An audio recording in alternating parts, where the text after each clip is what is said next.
સરકાર દ્વારા આજે હાઈકોર્ટની અંદર પાક વીમાને લઈને જે સોગંદનામું રજૂ કરવામાં આવ્યું છે એમાં સરકારે પોતે સ્વીકાર્યું છે કે પ્રધાનમંત્રી પાક વીમા યોજનાની ગાઈડલાઈન મુજબ જે ક્રોપ કટિંગ કરવાના હતા એ ક્રોપ કટિંગ મુજબ જે કોઈ ડેટા તૈયાર થયા અને એના આધારે જે પાક વીમો આપવાનો હતો એ પાક વીમો આપવાની જગ્યાએ સરકારે પોતે એક સમિતિ બનાવી અને એ સમિતિએ નક્કી કરી લીધું કે પાક વીમો શું આપવો અને કેવી રીતે આપવો।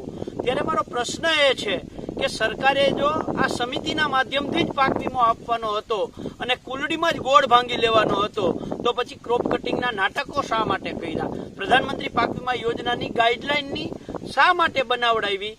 દરેક તાલુકાની, દરેક ગામની, દરેક જિલ્લાની ક્રોપ કટિંગ માટેની સમિતિ શા માટે બનાવી?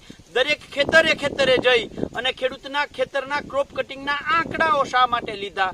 એટલે સરકારે પોતે સ્વીકાર્યું છે કે આ બધું જ અમે માત્ર કાગળ ઉપર છે। અને બીજી વસ્તુ સરકારે એવું કહ્યું કે જો આ પાક વીમાના આંકડા જાહેર કરવામાં આવે તો એનો ગેરઉપયોગ થઈ શકે એમ હતો।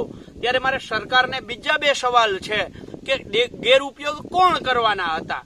ખેડૂત કરવાના હતા અને ખેડૂત કરવાના ગેરઉપયોગ હતા તો એ કેવી રીતે ગેરઉપયોગ કરી શકવાના હતા? શું આ આંકડાઓ આપવાથી રાષ્ટ્રના સાર્વભૌમત્વને, રાષ્ટ્રની સુખ શાંતિ અને સુલેહને, રાષ્ટ્રની અખંડિતતાને ક્યાંય કરતા ક્યાંય નુકસાન થાય એમ હતા? માત્ર ને માત્ર નુકસાન થાય એમ હતું। સરકારે વીમા કંપની સાથે મળી અને જે ભાગબટાઈ કરી છે આ ભાગબટાઈ ખુલ્લી પડે એમ છે, ભ્રષ્ટાચાર ખુલ્લો પડે એમ છે।